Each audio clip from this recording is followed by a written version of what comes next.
Dia 19 de janeiro. Gênesis capítulo 20. Partindo Abraão dali para a terra do Neguebe, habitou entre Cádiz e Sur, e morou em Gerar. Disse Abraão de Sara sua mulher: ela é minha irmã.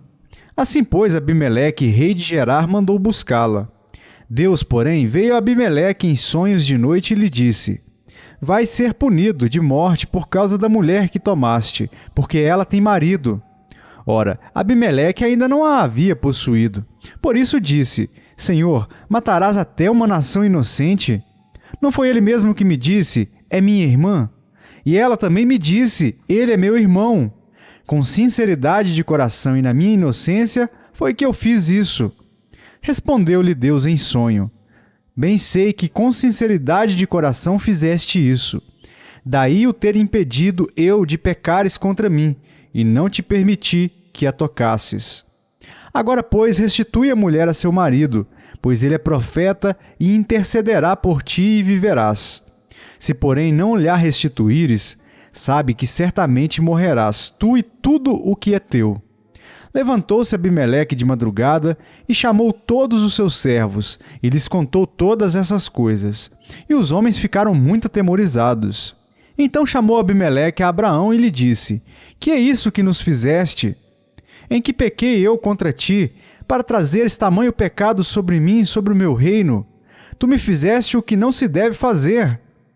Disse mais Abimeleque a Abraão: que estavas pensando para fazeres tal coisa? Respondeu Abraão: eu dizia comigo mesmo: certamente não há temor de Deus neste lugar, e eles me matarão por causa de minha mulher. Por outro lado, ela de fato é também minha irmã, filha de meu pai e não de minha mãe, e veio a ser minha mulher. Quando Deus me fez andar errante da casa de meu pai, eu disse a ela: este favor me farás. Em todo lugar em que entrarmos, dirás a meu respeito: ele é meu irmão. Então Abimeleque tomou ovelhas e bois e servos e servas e os deu a Abraão, e lhe restituiu a Sara sua mulher. Disse Abimeleque: a minha terra está diante de ti, habita onde melhor te parecer. E a Sara disse: dei 1000 siclos de prata a teu irmão. Será isto compensação por tudo quanto se deu contigo, e perante todos estás justificada. E orando Abraão, sarou Deus Abimeleque, sua mulher e suas servas, de sorte que elas pudessem ter filhos, porque o Senhor havia tornado estéreis todas as mulheres da casa de Abimeleque, por causa de Sara, mulher de Abraão. Mateus capítulo 19. E aconteceu que, concluindo Jesus estas palavras, deixou a Galiléia e foi para o território da Judéia além do Jordão. Seguiram-no muitas multidões e curou-as ali. Vieram a ele alguns fariseus e o experimentavam, perguntando: é lícito ao marido repudiar a sua mulher por qualquer motivo? Então respondeu ele: não tendes lido que o Criador, desde o princípio, os fez homem e mulher, e que disse: por esta causa deixará o homem pai e mãe, e se unirá à sua mulher, tornando-se os dois uma só carne? De modo que já não são mais dois, porém uma só carne. Portanto, o que Deus ajuntou, não o separe o homem. Replicaram-lhe: por que mandou então Moisés dar carta de divórcio e repudiar? Respondeu-lhes Jesus: por causa da dureza do vosso coração é que Moisés vos permitiu repudiar vossa mulher. Entretanto, não foi assim desde o princípio. Eu, porém, vos digo: quem repudiar sua mulher, não sendo por causa de relações sexuais ilícitas, e casar com outra, comete adultério, e o que casar com a repudiada comete adultério. Disseram-lhe os discípulos: se essa é a condição do homem relativamente à sua mulher, não convém casar. Jesus, porém, lhes respondeu: nem todos são aptos para receber este conceito, mas apenas aqueles a quem é dado. Porque há eunucos de nascença, há outros a quem os homens fizeram tais, e há outros que a si mesmos se fizeram eunucos por causa do reino dos céus. Quem é apto para o admitir, admita. Trouxeram-lhe então algumas crianças para que lhes impusesse as mãos e orasse, mas os discípulos os repreendiam. Jesus, porém, disse: deixai os pequeninos, não os embaraceis de vir a mim, porque dos tais é o reino dos céus. E, tendo-lhes imposto as mãos, retirou-se dali. E eis que alguém, aproximando-se, lhe perguntou: Mestre, que farei eu de bom para alcançar a vida eterna? Respondeu-lhe Jesus: Por que me perguntas acerca do que é bom? Bom só existe um. Se queres, porém, entrar na vida, guarda os mandamentos. E ele lhe perguntou: quais? Respondeu Jesus: não matarás, não adulterarás, não furtarás, não dirás falso testemunho, honra a teu pai e a tua mãe, e amarás o teu próximo como a ti mesmo. Replicou-lhe o jovem: tudo isso tenho observado. Que me falta ainda? Disse-lhe Jesus: se queres ser perfeito, vai, vende os teus bens, dá aos pobres e terás um tesouro no céu. Depois, vem e segue-me. Tendo, porém, o jovem ouvido esta palavra, retirou-se triste, por ser dono de muitas propriedades. Então disse Jesus a seus discípulos: em verdade vos digo que um rico dificilmente entrará no reino dos céus. E ainda vos digo que é mais fácil passar um camelo pelo fundo de uma agulha do que entrar um rico no reino de Deus. Ouvindo isto, os discípulos ficaram grandemente maravilhados e disseram: sendo assim, quem pode ser salvo? Jesus, fitando neles o olhar, disse-lhes: isto é impossível aos homens, mas para Deus tudo é possível. Então lhe falou Pedro: eis que nós tudo deixamos e te seguimos. Que será, pois, de nós? Jesus lhes respondeu: em verdade vos digo que vós, os que me seguistes, quando na regeneração o Filho do Homem se assentar no trono da sua glória, também vos assentareis em 12 tronos para julgar as 12 tribos de Israel. E todo aquele que tiver deixado casas, ou irmãos, ou irmãs, ou pai, ou mãe, ou mulher, ou filhos, ou campos por causa do meu nome, receberá muitas vezes mais e herdará a vida eterna. Porém muitos primeiros serão últimos, e os últimos primeiros. Neemias capítulo 9. No dia 24 deste mês, se ajuntaram os filhos de Israel com jejum e pano de saco, e traziam terra sobre si. Os da linhagem de Israel se apartaram de todos os estranhos, puseram-se em pé e fizeram confissão dos seus pecados e das iniquidades de seus pais. Levantando-se no seu lugar, leram no livro da lei do Senhor, seu Deus, uma quarta parte do dia. Em outra quarta parte dele, fizeram confissão e adoraram o Senhor, seu Deus. Jesua, Bani, Cadmiel, Sebanias, Buni, Serebias, Bani e Kenani se puseram em pé no estrado dos levitas e clamaram em alta voz ao Senhor, seu Deus. Os levitas Jesua, Cadmiel, Bani, Asabinéias, Serebias, Odias, Sebanias e Petaías disseram: levantai-vos, bendizei ao Senhor vosso Deus de eternidade em eternidade. Então se disse: bendito seja o nome da tua glória, que ultrapassa todo bendizer e louvor. Só tu és Senhor. Tu fizeste o céu dos céus e todo o seu exército, a terra e tudo quanto nela há, os mares e tudo quanto há neles. E tu os preservas a todos com vida, e o exército dos céus te adora. Tu és o Senhor, o Deus que elegeste Abrão, e o tiraste de Ur dos caldeus, e lhe puseste por nome Abraão. Achaste o seu coração fiel perante ti, e com ele fizeste aliança para dares à sua descendência a terra dos cananeus, dos heteus, dos amorreus, dos ferezeus, dos jebuseus e dos girgazeus, e cumpriste as tuas promessas, porquanto és justo. Viste a aflição de nossos pais no Egito, e lhes ouviste o clamor junto ao mar vermelho. Fizeste sinais e milagres contra Faraó e seus servos e contra todo o povo da sua terra, porque soubeste que os trataram com soberba. E assim adquiriste renome como hoje se vê. Dividiste o mar perante eles, de maneira que o atravessaram em seco. Lançaste os seus perseguidores nas profundezas, como uma pedra nas águas impetuosas. Guiaste-os de dia por uma coluna de nuvem e de noite por uma coluna de fogo, para lhes alumiar o caminho por onde haviam de ir. Desceste sobre o monte Sinai, do céu falaste com eles e lhes destes juízos retos, leis verdadeiras, estatutos e mandamentos bons. O teu santo sábado lhes fizeste conhecer. Preceitos, estatutos e lei, por intermédio de Moisés, teu servo, lhes mandaste. Pão dos céus lhes deste na sua fome, e água da rocha lhes fizeste brotar na sua sede. E lhes disseste que entrassem para possuírem a terra, que com mão levantada lhes juraste dar. Porém eles, nossos pais, se houveram soberbamente e endureceram a sua cerviz, e não deram ouvidos aos teus mandamentos. Recusaram ouvir-te, e não se lembraram das tuas maravilhas que lhes fizeste. Endureceram a sua cerviz e na sua rebelião levantaram um chefe, com o propósito de voltarem para sua servidão no Egito. Porém tu, ó Deus perdoador, clemente e misericordioso, tardio em irar-te e grande em bondade, tu não os desamparaste, ainda mesmo quando fizeram para si um bezerro de fundição e disseram: Este é o teu Deus que te tirou do Egito, e cometeram grandes blasfêmias. Todavia, tu, pela multidão das tuas misericórdias, não os deixaste no deserto.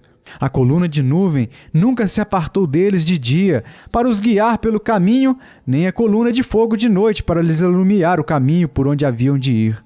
E lhes concedeste o teu bom espírito, para os ensinar. Não lhes negaste para a boca o teu maná, e água lhes deste na sua sede. Desse modo, os sustentaste 40 anos no deserto, e nada lhes faltou. As suas vestes não envelheceram, e os seus pés não se incharam. Também lhes deste reinos e povos, que lhes repartiste em porções. Assim possuíram a terra de Seom, a saber, a terra do rei de Esbom, e a terra de Og, rei de Bazã. Multiplicaste os seus filhos, como as estrelas do céu, e trouxeste-os à terra de que tinhas dito a seus pais, que nela entrariam para possuírem. Entraram os filhos e tomaram posse da terra. Abateste perante eles os moradores da terra, os cananeus, e os entregaste nas mãos, como também os reis e os povos da terra, para fazerem deles segundo a sua vontade. Tomaram cidades por fortificadas e terra fértil, e possuíram casas cheias de toda sorte de coisas boas, cisternas cavadas, vinhas e olivais e árvores frutíferas em abundância. Comeram e se fartaram e engordaram, e viveram em delícias pela tua grande bondade. Ainda assim, foram desobedientes e se revoltaram contra ti. Viraram as costas à tua lei e mataram os teus profetas, que protestavam contra eles, para os fazerem voltar a ti, e cometeram grandes blasfêmias. Pelo que os entregaste nas mãos dos seus opressores, que os angustiaram. Mas no tempo de sua angústia, clamando eles a ti, dos céus tu os ouviste. E segundo a tua grande misericórdia, lhes deste libertadores que os salvaram das mãos dos que os oprimiam. Porém, quando se viam em descanso, tornavam a fazer o mal diante de ti. E tu os desamparavas nas mãos dos seus inimigos, para que dominassem sobre eles. Mas convertendo-se eles e clamando a ti, tu os ouviste dos céus, e segundo a tua misericórdia os livraste muitas vezes. Testemunhaste contra eles para que voltassem à tua lei. Porém eles se houveram soberbamente e não deram ouvidos aos teus mandamentos, mas pecaram contra os teus juízos, pelo cumprimento dos quais o homem viverá. Obstinadamente deram de ombros, endureceram a cerviz e não quiseram ouvir. No entanto, os aturaste por muitos anos e testemunhaste contra eles pelo teu espírito, por intermédio dos teus profetas. Porém eles não deram ouvidos, pelo que os entregaste nas mãos dos povos de outras terras. Mas pela tua grande misericórdia, não acabaste com eles, nem os desamparaste, porque tu és Deus clemente e misericordioso. Agora, pois, ó Deus nosso, ó Deus grande, poderoso e temível, que guardas a aliança e a misericórdia, não menosprezes toda a aflição que nos sobreveio a nós, aos nossos reis, aos nossos príncipes, aos nossos sacerdotes, aos nossos profetas, aos nossos pais e a todo o teu povo, desde os dias dos reis da Síria até o dia de hoje. Porque tu és justo em tudo quanto tem vindo sobre nós, pois tu fielmente procedeste, e nós perversamente. Os nossos reis, os nossos príncipes, os nossos sacerdotes e os nossos pais não guardaram a tua lei, nem deram ouvidos aos teus mandamentos e aos teus testemunhos que testificaste contra eles. Pois eles no seu reino, na muita abundância de bens que lhes deste, na terra espaçosa e fértil que puseste diante deles, não te serviram, nem se converteram de suas más obras. Eis que hoje somos servos, e até na terra que deste a nossos pais, para comerem o seu fruto e o seu bem, eis que somos servos nela. Seus abundantes produtos são para os reis que puseste sobre nós por causa dos nossos pecados. E segundo a sua vontade, dominam sobre o nosso corpo e sobre o nosso gado. Estamos em grande angústia. Por causa de tudo isso, estabelecemos aliança fiel e o escrevemos. E selaram-na os nossos príncipes, os nossos levitas e os nossos sacerdotes. Atos dos Apóstolos, capítulo 19. Aconteceu que, estando Apolo em Corinto, Paulo, tendo passado pelas regiões mais altas, chegou a Éfeso e, achando ali alguns discípulos, perguntou-lhes: Recebestes porventura o Espírito Santo quando crestes? Ao que lhe responderam: Pelo contrário, nem mesmo ouvimos que existe o Espírito Santo. Então Paulo perguntou: Em que, pois, fostes batizados? Responderam: No batismo de João. Disse-lhes Paulo: João realizou o batismo de arrependimento, dizendo ao povo que cresce naquele que vinha depois dele, a saber, em Jesus. Eles, tendo ouvido isto, foram batizados em o nome do Senhor Jesus. E impondo-lhes Paulo as mãos, veio sobre eles o Espírito Santo. E tanto falavam em línguas como profetizavam. Eram ao todo uns 12 homens.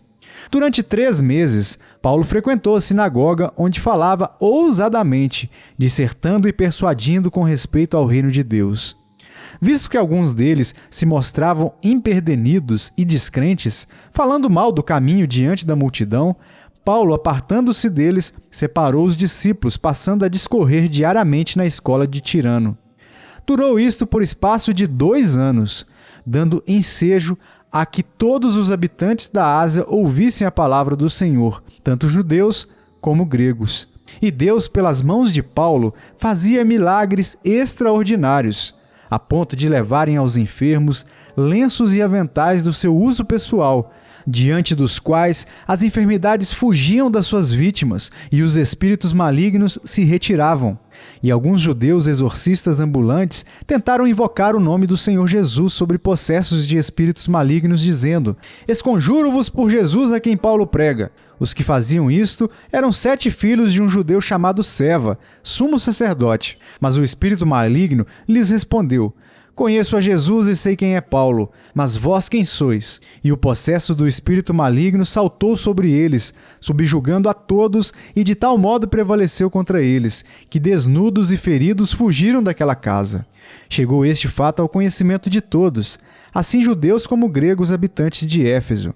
Veio temor sobre todos eles, e o nome do Senhor Jesus era engrandecido. Muitos dos que creram vieram confessando e denunciando publicamente as suas próprias obras. Também muitos dos que haviam praticado artes mágicas, reunindo os seus livros, os queimaram diante de todos. Calculados os seus preços, achou-se que montavam a 50.000 denários. Assim, a palavra do Senhor crescia e prevalecia poderosamente.